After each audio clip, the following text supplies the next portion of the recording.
Hi everyone, my name is Cari and I'm your resident book blogger. I'm here to talk to you about Illegal by Bettina Restrepo. Illegal is a family novel.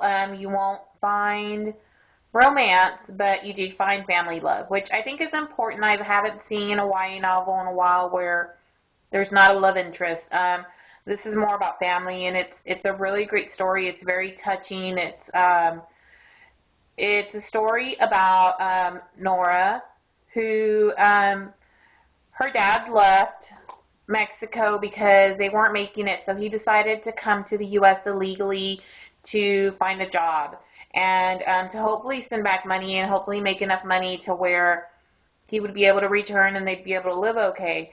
Well, he promises to call all the time and everything will be great, but he stops calling and he stops sending money, and Nora's mother and her grandmother don't know what they're going to do because they're going to lose everything, and they're really struggling. So Nora makes an executive decision that her and her mother are going to cross to the U.S. illegally to look for her father, and everything will be okay once they find him. That they'll get jobs, and Nora will go to school, and they just need to be together as a family, and eventually they'll send enough money back to help Grandma, and Nora plans to go to school and do something great with her life and come back to her town. So it's a very emotional book. It's a great story. Nora lives in this little bitty town, and there are not a lot of kids her age.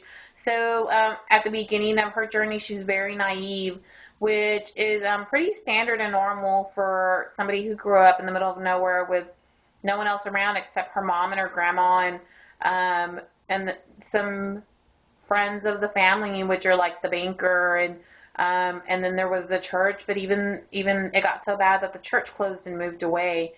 So Nora makes a decision, and her mom says okay, and she goes along with it because either they can pay the taxes for this month, but that's not going to solve the solution. They're still going to have to come up with more money, and there is no more money, or they need to come to the U.S. and figure out what's going on. So they pay a truck driver to bring them over in the back of a fruit truck.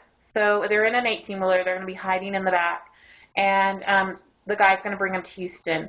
And so Nora thinks it's great. It's a sign that everything will go smoothly.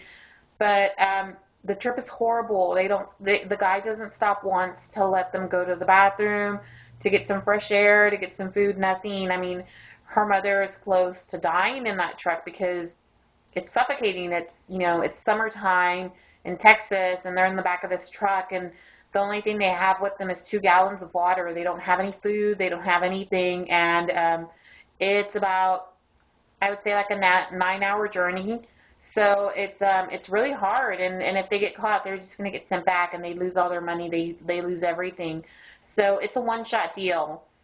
When they do make it to the U.S., they have to figure out what they're going to do. They have to find a place to live, and they're going to have to find jobs, and none of it's easy. They come from this little bitty town, and they think Houston, it's a little town. Well, we're talking millions of people, and Nora's really naive. She hopes that if she finds a job close to where the Hispanic community is, that she'll find her papa. But it doesn't work out that way. So they get to see what Houston's really like. It's really hard finding a job. Luckily, somebody out of the kindness of their heart offers them a job because Nora reminds them of their niece who either ran away or was killed. They're not sure. She was hanging around with the gang. So they decide to take Nora in, and they decide that they'll give her and her mom a job.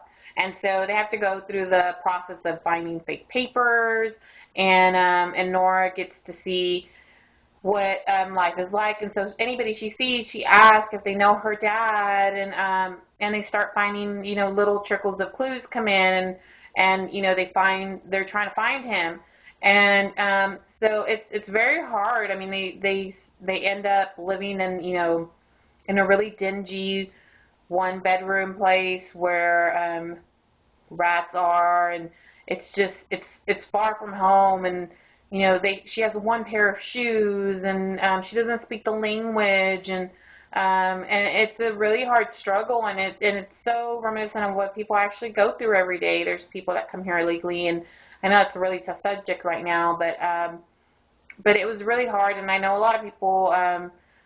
I wouldn't say I know a lot of people, but I've I can I can relate. I've seen it. You see it. If you live anywhere where there's a large population of illegal people, you see it. So you can relate. You can kind of you understand. And so it was a really emotional story. It was a good story about family and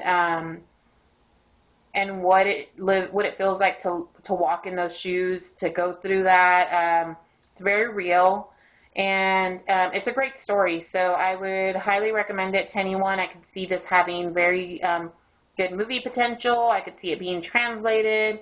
Um, I saw Bettina speak, and it's not just somebody who's Hispanic. I mean, because anybody can be, an immigrant into any country. So it's easy to relate. It's a really pretty story, and I give this one 4 stars.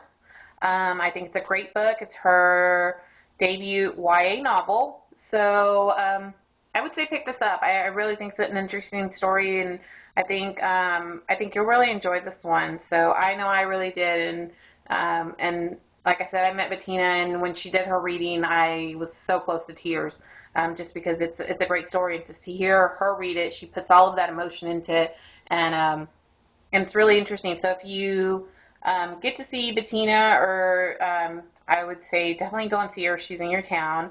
If not, pick up this book. It's a great book. It's a really nice story, and it's very real. So yeah, I'd say go out and get this one. This one's out now, so you can actually go and pick this up in stores today. Okay, thanks.